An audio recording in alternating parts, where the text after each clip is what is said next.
This 1 Degree Outside video is brought to you by the Topsfield Fair. At the Topsfield Fair, fun is around every corner. Experience the thrills, flavors, and entertainment you won't forget. From award-winning bites to exciting live shows, prize-winning fun awaits you at the Topsfield Fair, October 3rd to the 13th. Meteorologist Danielle here with your midweek insights, which means we're taking you through the weekend in detail, and there's plenty to break down today. A bright but brisk Thursday. Frost and freeze will be widespread Thursday night. Monitoring weekend storm. We talked about it the last several days. It will be developing to our south. Gusty wind, rain, and coastal issues. The time frame would be later on Sunday and potentially into the start of next week. So many more details coming up in just a few. Gorgeous day at the Topsfield Fair for Thursday. Sunshine, bright and breezy. Temperatures in the 50s. So you're dressing for fall, cruising back through the 40s actually by the end of the fair with clear skies and a diminishing wind. You can get tickets to the Topsfield Fair right on our free weather app and the hourly 14-day forecast and the Send to Us tab. You'll see the Topsfield banner, can click on it, and it'll take you right to the ticket purchase. Predicted high temperatures on Thursday across the board will be running in the 50s. Despite the fact that it's a beautiful looking day with lots of sunshine. Actually, we may not get out of the upper 40s in far northern Maine. Most spots about 52 to 58 degrees, and the wind will be gusty out of the north, about 10 to 20 miles per hour. So a brisk day overall. The wind diminishes tomorrow evening and night, though. Look at these overnight lows. Widespread 20s in the North Country, even some upper 20s possible here down through the interior of southern New England. 30s all the way back down to the Cape and Islands, South Shore as well. So it's a widespread of frost and a hard freeze in many areas. End to the growing season, protect the plants. Otherwise, Friday, we make a decent rebound, either side of about 60 degrees and less wind. So that does make a difference. It'll feel like a gorgeous fall day and a little bit milder, all relative compared to Thursday. Friday night, still some upper 30s on the map or mid to upper 30s in southern New England, 20s in the North Country, a few scattered clouds in play, and then 40s along the coastline, but a quiet night for Friday night plans. Saturday looks very pleasant, a seasonable day for October. High, thin clouds, cirrus clouds will filter the sunshine a bit in the southern half of New England, and then we turn our attention to the weekend coastal storm. So I'm going to break down a couple different things, starting with the energy high in the sky. Two things I want you to keep an eye on here. One, this little lobe of energy actually coming out of the Tennessee River Valley today, and this other one up in central Canada. So the one over the Tennessee River Valley actually exits off the southeastern United States coastline, gets a little moisture embedded in it, and develops into a coastal storm. But the one coming out of Canada also interacts with that and kind of infuses it with a lot of energy as we head into the Sunday and Monday timeframe, kind of curving that storm in terms of the upper level pattern over us. A lot of the energy is down to our south, but we get these little pieces that come into play. So that's the upper level pattern.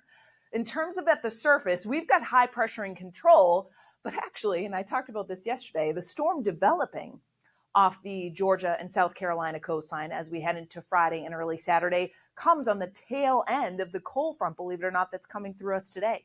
So it develops into an area of low pressure. Will it become a named storm? There's potential. There are some signs that it may have a warm core center, which would mean a tropical system.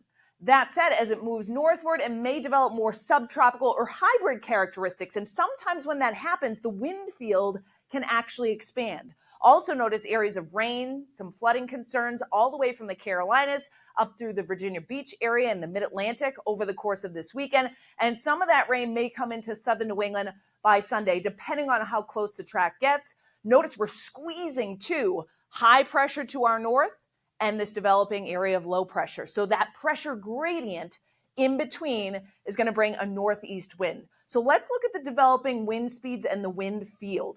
I'm playing things through Thursday, Friday, no big issues. But as we get into Friday and Saturday, notice the cores of yellow that start to develop on the north side of the system. This is tropical storm force winds. And Saturday into Sunday, that wind field expands and will really be pretty strong all the way from Virginia Beach back up through the Delmarva, Philly, New York City into southern New England, late on Sunday and into Monday as well. Tropical storm force winds, of course, are 39 miles per hour or greater. So expect an increase in wind speed late on Sunday into Monday, especially along the south coast and then into southern New England. So the yellows here indicating some gusts that may top out around 40, 45 miles per hour. I think that might be pretty common. And the wind will be coming in off the ocean out of the northeast. By the way, we are just passing the king tides, the highest tide levels of the year, over the next couple of days. We'll be coming off of that, but the onshore flow, the building wave action, may result in some minor coastal flooding Sunday into Monday. So we'll keep an eye on that. Higher gusts will be possible. This is going to depend on the track, on the type of the system that develops, but over 50-mile-per-hour gusts is certainly a possibility here for Cape Cod, for the immediate south coast, and then back down towards Long Island as well. Generally, Sunday night and into early Monday. So some pockets of wind damage will likely result. We'll, of course, keep you posted on that.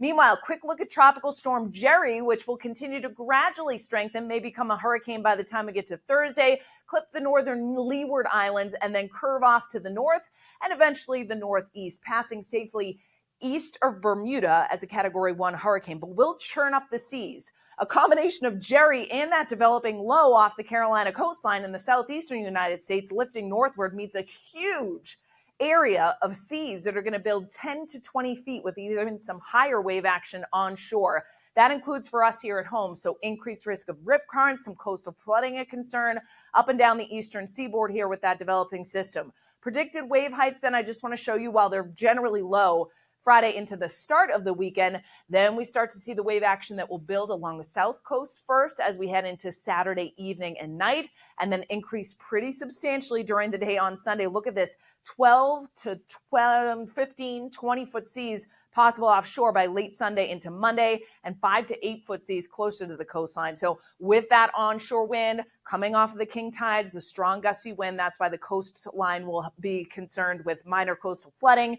Also some beach erosion too. So Sunday into Monday timeframe is the main concern that we'll keep you posted on. We'll, of course, have an update tomorrow in Insights as well. If you like our content, you want to help support our mission, we would appreciate it. We're so grateful for membership levels for you. Head to membership.onedegreeoutside.com for all the details and how to sign up.